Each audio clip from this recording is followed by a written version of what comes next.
सोचो एक ऐसी सभ्यता जहां ना कोई राजा था और ना ही कोई महल था, लेकिन फिर भी हमारे आज की सभ्यता उस सभ्यता के सामने फेल नजर आती है। बेसिकली हर एक घर में वॉशरूम होना, हर एक सड़कों के साथ में ड्रेनेज सिस्टम होना, यानी कि नालियों का बना होना, कहीं ना कहीं ये विकसित होने की निशानी है। यानी मैं कहूं कि ऐसे शहर जो लगभग आज से 5000 साल पहले इतने ज्यादा डेवलप थे, जो हमारी आज की सभ्यता को भी फेल करते हैं। आखिरकार हमें जानना चाहिए कि ये लोग कौन थे और ये लोग क्या ऐसा किए, कैसी टेक्नोलॉजी का इस्तेमाल किए कि ये आज की हमारी सभ्यता को भी पीछे छोड़ देते हैं। जी हाँ, मैं बात कर रहा हूं आज से 5000 साल पहले पनपी हड़प्पा सभ्यता की। तो चलो अब शुरू करते हैं एक बार हड़प्पा सभ्यता को समझना। बेटा उस तरीके से समझा दूंगा कि आज तक इससे पहले कभी आपने जाना नहीं होगा कि इतनी पुरानी सभ्यता भी थी, और ना कभी इससे बात जान पाओगे। तो वीडियो को पूरा देखना, एंड तक बने रहना, एक एक पॉइंट को एक्सप्लेन करते हुए चलूंगा और एक एक चीज आपको इस तरीके से बता दूंगा कि आपका बिल्कुल भी एनसीईआरटी का एक पॉइंट मिस नहीं होगा। क्लियर? चलो शुरू कर देते हैं। सबसे पहले आ जाता है मेरे बालक हड़प्पा सभ्यता को। अगर हम देखें तो हड़प्पा सभ्यता का काल, हड़प्पा सभ्यता का काल, ठीक है। जब हम हड़प्पा सभ्यता की काल की बात करें तो बेटा ये माना जाता है लगभग 2600 ईसा पूर्व से 1900 ईसा पूर्व। अब कहोगे सर क्या सिर्फ इतना ही? बेटा इससे भी ज्यादा है, अभी मैं आपको बताऊंगा, लेकिन उससे पहले हम इसकी खोज को देख लेते हैं। किसको देख लेते हैं मेरे बालक? खोज को। शुरुआत होती है बेटा लगभग 1920 के दशक से, ठीक है। कब से? 1920 के दशक से। अब जो पुरातात्विद है, दो वर्ड बता रहा हूं यहां पे, एक पुरातात्विद और एक वर्ड बता रहा हूं बेटा पुरावस्तु। पुरातात्विद कौन होते थे और पुरावस्तु क्या होती है ये समझो। पुरातात्विद, पुरावस्तु मतलब बेटा पुरानी वस्तुएं, यानी कि ऐसी वस्तुएं जो इतिहास से जुड़ी हो। क्या हो? ऐसी वस्तुएं जो प्राचीन इतिहास से जुड़ी हो। किससे जुड़ी हो मेरे बच्चों? प्राचीन इतिहास से जुड़ी हो, यानी कि जो हमें बहुत पुराने समय की वस्तुएं मिलती हैं, पुरानी वस्तुएं मिलती हैं, उन्हीं को क्या कहते हैं मेरे बाबू? उन्हीं को पुरावस्तु कहते हैं।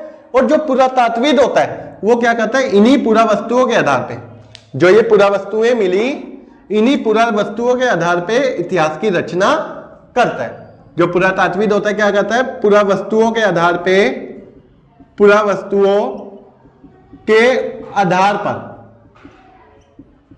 पर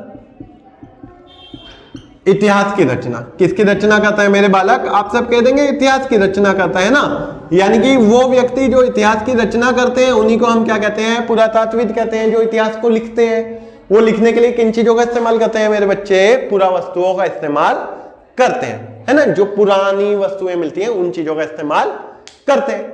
अब बेसिकली ये क्या होता है? टाइम टू टाइम जगह जगह पर खुदाई करते रहते हैं। इन्हें एक अगर मैं आपको बात बताऊं, पंजाब, बेसिकली जब हम भारत आजाद नहीं था उस टाइम पे कोई पाकिस्तान नहीं था, है ना। और बेसिकली जो बड़ा सा एक एरिया था वो अखंड भारत बनता था। तो उसी अखंड भारत का एक हिस्सा पंजाब, ठीक है। बेसिकली अगर हम पंजाब की बात करें तो पंजाब में एक हड़प्पा गांव में खुदाई शुरू हुई। क्या हुई? खुदाई। और ये कब की बात है मेरे बालक? 1920 के दशक, यानी कि 1921 की बात कर रहा हूं मैं आपसे, ठीक है। 1921 में कौन थे मेरे बच्चे? वो थे दयाराम साहनी। कौन थे? दयाराम साहनी। अब सबसे पहले बेटा जो ये सभ्यता है, जो हड़प्पा सभ्यता है, इसका हड़प्पा पार्ट मिला।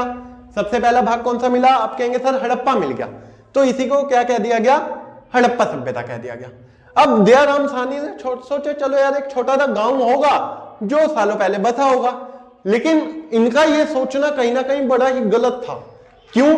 क्योंकि जब खुदाई कंटिन्यू हुई ना भाई, तो आप मानोगे नहीं, 13 लाख वर्ग किलोमीटर, कितने? 13 लाख वर्ग किलोमीटर तक ये सभ्यता फैली हुई मिली। कितनी फैली हुई मिली?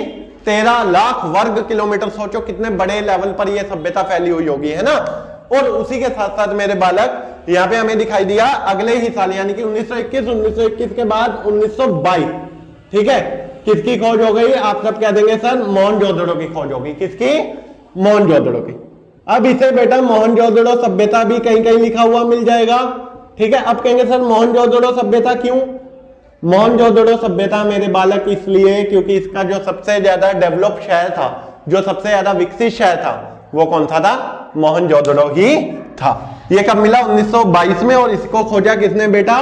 राखल दास बनर्जी ने। किसने?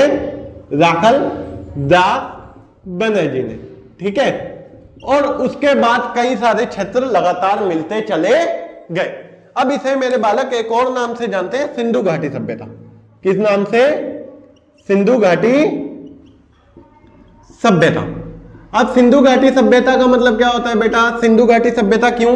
क्योंकि ये बेसिकली हमें सिंधु नदी के किनारे, कहां पे नदी है? कौन सी? सिंधु। सिंधु नदी के किनारे ये सभ्यता मिली थी, इसीलिए इसे क्या कहा गया? सिंधु घाटी सभ्यता भी कहा गया।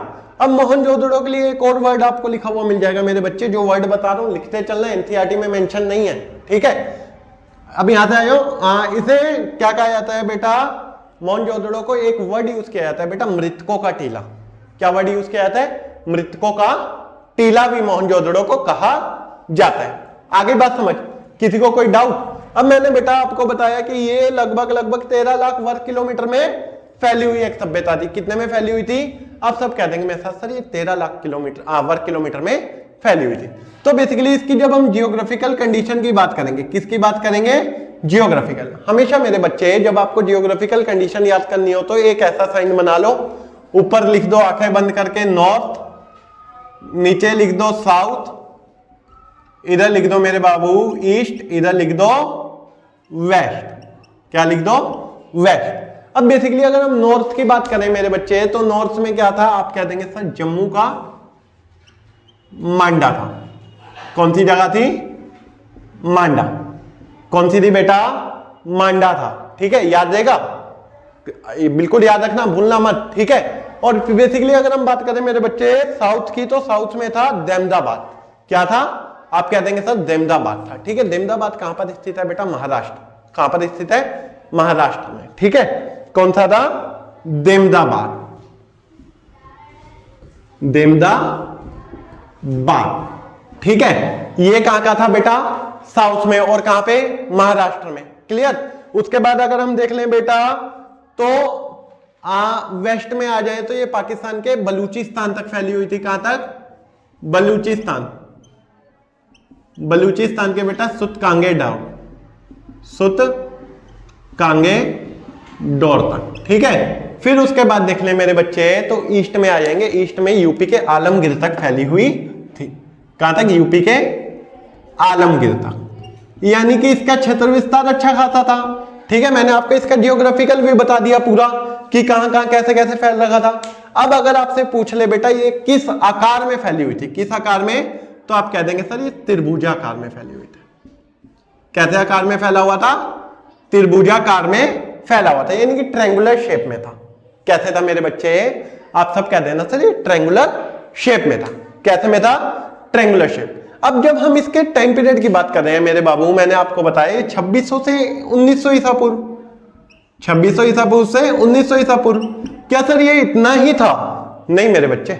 अगर इसे जब हम टाइम पीरियड के हिसाब से डिवाइड करेंगे ना, तो अभी ये मैंने वो बताई है जो मेन हड़प्पा सभ्यता का काल माना जाता है। कौन सा माना जाता है? ये मेन माना जाता है। ठीक है। अब मेन के अलावा अगर हम बात करें तो बेटा इससे पहले भी तो हड़प्पा, अगर हम बात करें बेटा तो शुरुआती दौर, ऐसा नहीं होता कोई सभ्यता अचानक से पनप उठी हो, है ना। कोई अचानक से अमीर नहीं बनता ना। क्या होता है? धीरे धीरे धीरे धीरे वो मेहनत करता है, यानी कि धीरे धीरे गांव बसे होंगे, तभी तो जाके हड़प्पा सभ्यता बनी होगी। ऐसा ही थोड़ी अचानक से हड़प्पा और मोहनजोदड़ो ऐसे बड़े शहर बन गए। ऐसा कभी नहीं होता कि अचानक से कोई काम हो जाए, है ना। तो बेसिकली इसकी शुरुआत लगभग 3300 ईसा पूर्व से हुई थी। कितने से? आप सब कहेंगे सर 3300 ईसा पूर्व, लेकिन हाँ याद रखना जब पेपर में आएगा तो 2600 से 1900 ही लिखना है। मैं ये आपको थोड़ी सी एक्सटर्नल नॉलेज दे रहा हूँ। क्या दे रहा हूँ? External knowledge. ठीक है। अगर हम हड़प्पा सभ्यता की बात करें तो हड़प्पा सभ्यता को 3 भागों में बांटा गया। कितने? हड़प्पा सभ्यता को 3 भागों में बांटा गया। पहला प्रारंभिक हड़प्पा। कौन सा? प्रारंभिक। दूसरा कौन सा हो गया बेटा? प्रारंभिक के बाद आ गया बेटा बेसिकली विकसित हड़प्पा। कौन सा?